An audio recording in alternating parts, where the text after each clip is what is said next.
Os senhores sabem que o costume brasileiro é de festejar o aniversário de uma pessoa na data em que ela nasceu, mas que o costume de muitos países da Europa é de festejar a data do seu patrono. Eu tenho a impressão de que nenhum costume será mais adequado para o Reino de Maria do que festejar a data do batismo da pessoa, exceto nos dias em que a pessoa tenha nascido numa festa de Nossa Senhora. Então, nesse dia seria para Nossa Senhora. E a razão disso está em que o ser de uma pessoa, no sentido natural da palavra, o ser dessa pessoa lhe vem no dia em que ela nasce, em que o processo da constituição do seu ser se conclui. Mas, na realidade, o ser de uma pessoa tem um determinado fim. Nós existimos para amar, para conhecer, amar e servir a Deus nesta terra e dar-lhe glória no céu. E o modo pelo qual o homem se encaminha para isto é por meio do batismo, em que ele penetra na Santa Igreja Católica Apostólica Romana como membro. E enquanto tal é elevado à ordem sobrenatural. E enquanto tal é convidado pelos mais altos cumes da santidade, do heroísmo, da grandeza de alma. E enquanto tal, portanto, se abre para ele o caminho que era a razão de ser de ele nascer. O homem que não se batiza, para compará-lo concretamente com algo que nos pudesse dar ideia do que seria como um relógio que nunca funcionou, que existiu muitos anos na Terra, mas nunca marcou uma hora, nunca foi consultado por um olhar, nunca deu som indicando que algo se tinha passado.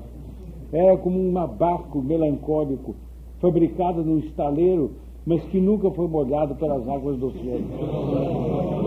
E fica se empoeirando e se enchendo de insectos na obscuridade inglória do barracão onde ele foi construído.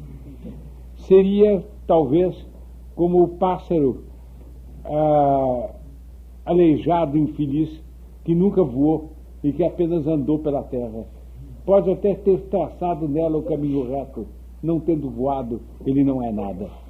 E assim por diante, as comparações poderiam multiplicar para exprimir o infortúnio, a infelicidade daquele que não foi batizado. Se uma pessoa batizada, no ato de batizar, pudesse ter noção do que se dá com ela, do que ocorre com ela, se ela pudesse ver o que ocorre com ela com o fato do batismo, eu tenho a impressão que sem o auxílio especial da graça, ela desmaiaria. Ou ela perderia a vida. Porque não se dá nada mais, nem menos do que o seguinte: a pessoa vive de sua vida natural.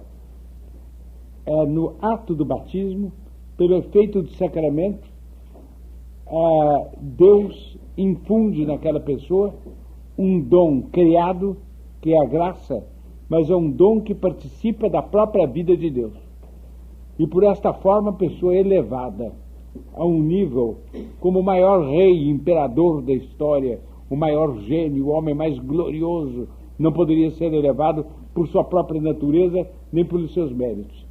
Nós poderíamos imaginar um guerreiro impávido que atravessou, por exemplo, toda a Ásia de ponta a ponta e que saiu dos desertos gélidos da Sibéria, cortou a Ásia em diagonal e foi sair do Mar Vermelho, vencendo povos, derrubando estados, erguendo principados, instituindo coroas, suscitando o gênio de artistas, de músicos, de engenheiros, de arquitetos, para realizarem grandes obras que perpetuem a lembrança dos feitos militares dele. Tudo isto, vamos dizer que fosse recebido bem por todos os povos jugulados e postos em admiração diante do tamanho herói. E ele recebesse, então, a honra tributada a ele por todos os povos que ele avassalou. É duro o homem receber a honra e a homenagem daqueles a quem ele avassalou. A honra espontânea, a homenagem autêntica. Que glória poder dizer: eu os venci, mas eles reconheceram a minha grandeza. E a minha grandeza se ergue hoje, ainda na presença de meus dias, como um monumento e um marco na história. Que glória! como nada disso é nada, em comparação com uma criança que, sem mérito, é levada à pia batismal. E sobre ele o padre, espargindo água benta, diz: ego te batizo em nome de Patris et Filii et Spiritus Sancti. Amém. É uma criança que não, por assim dizer, apenas deu seus primeiros vaginos. Não conheceu o mundo externo. Não sabe, não identifica nem os que lhe são próximos. O ideal do batismo é que a criança seja batizada no dia mesmo em que nasceu. Ela está, portanto, como uma semente para a vida e já ali, sem nenhum mérito, a não ser o mérito daquilo que ela não fez, mas que alguém de infinito fez por ela. Essa criança recebe a água sagrada sobre a fronte e ouve as palavras que não entende. Ego te batizo em nome de Patris et Filii et Spiritus Sancti. Amém.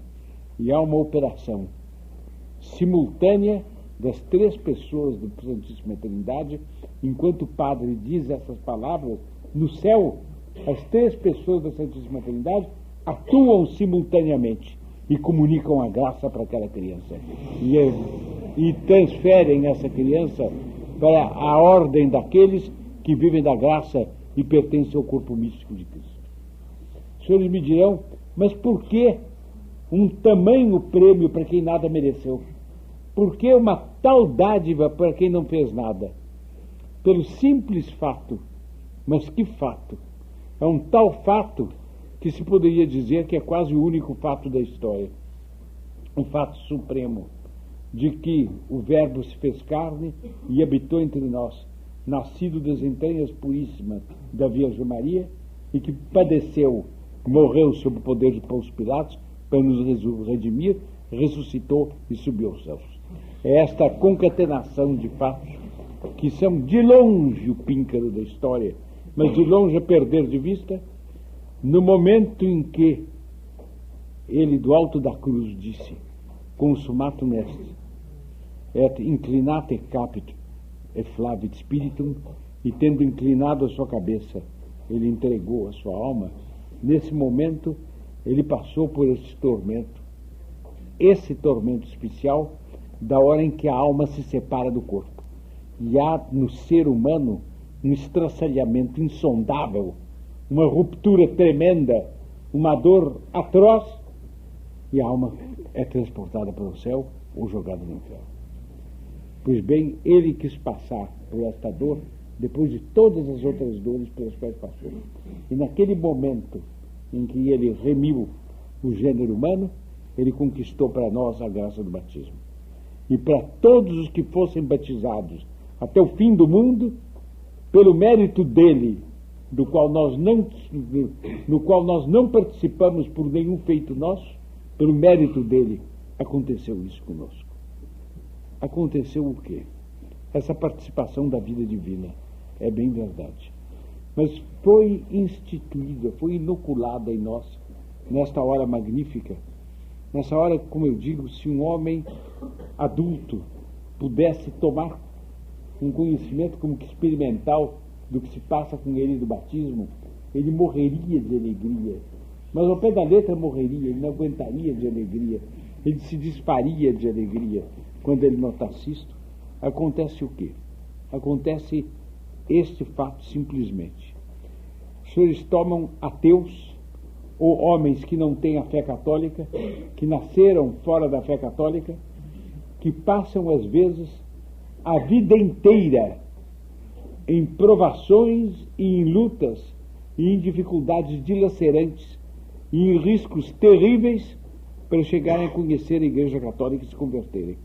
No momento em que eles recebem o dom da fé, em que eles creem que a Igreja Católica é divina e que todo o conteúdo da revelação é veraz, eles se emocionam tanto que eles se ajoelham, eles osculam o chão, eles cantam, eles não cabem em si de satisfação, eles entraram na Igreja Católica. E como que, eu sublinharia 2000 vezes o como que aqui, e como que uma alma nova vem se sobreacrescentar à alma deles. Uma mente nova acrescenta-se à mente deles. E é o dom da fé que nenhum homem, por sua própria natureza, pode ter. O homem, por mais inteligente que seja, e por melhores que sejam as provas que ele tenha de que a religião católica é verdadeira, esta adesão da alma ao que a Igreja Católica ensina, sem a graça ele não pode dar. Há um fato emocionante, eu não me lembro mais na vida de que santo, uma coisa terrível. Fato deu, se não me engano, na Polônia, mas foi o seguinte: um homem, um padre, converteu, o padre era um santo, converteu um cismático, um protestante, uma coisa qualquer do gênero. Ele converteu o sujeito. O sujeito era um grande sábio, um grande intelectual. Então, ele disse ao padre: Padre, eu acho que o senhor demonstrou inteiramente tudo quanto o senhor disse e que está provado que a religião católica é verdadeira.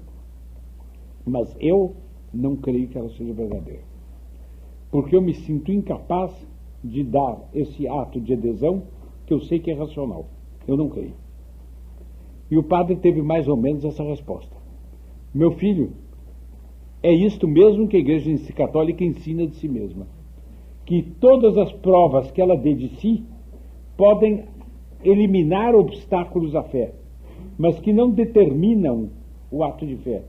O ato de fé tem que ser dado por uma graça, e essa graça é preciso obter. Pois bem, para convertê-lo, eu ofereço a Deus o seguinte: que a noção claríssima que eu tenho de que a Igreja Católica é verdadeira se apague em mim com a condição de eu não perder a fé. E assim eu conquistar a sua alma e passar para a sua alma a graça que eu tenho. É levar a negação de si mesmo ao último ponto. E ele mesmo depunha que, ato contínuo, o outro se converteu, e na cabeça dele, ele, embora soubesse que a Igreja Católica é verdadeira, ele não tivesse perdido a graça, nem perdido a virtude da fé, ele, por assim dizer, não sentia mais a virtude da fé. É um paredão que se transformara em opaco depois de admiravelmente luminoso. E a coisa foi carregada até um dos dois morrer. Aí os senhores veem o papel admirável da graça.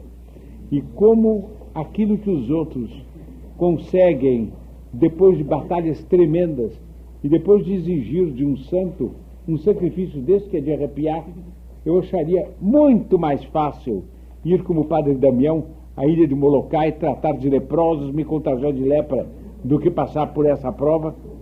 Não tem dúvida nenhuma, tá bem? Como isto, entretanto, esse dom da fé nos é dado a nós simplesmente pelo batismo. Ego se batizo, em nome de Patris et Filii et Espírito Santo se ama, e nos é batizado. Por quê?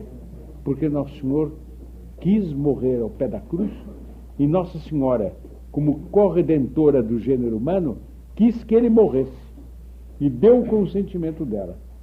E por essa dor infinitamente preciosa dele, e insondavelmente preciosa dela, o gênero humano foi resgatado. E milhões e milhões e milhões de homens começam a vida onde para outros é glória acabá-la.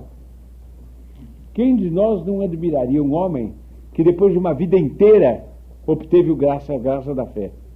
Onde é o píncaro que nós admiramos, está o ponto de partida do alto do qual nós somos chamados a subir. Os senhores compreendem o que é para um homem a data do seu batismo, quando ele reflete sobre o fato com olhos de fé, e que gratidão ele tem para com Nossa Senhora, mas que é a medianeira universal que obteve isso para ele.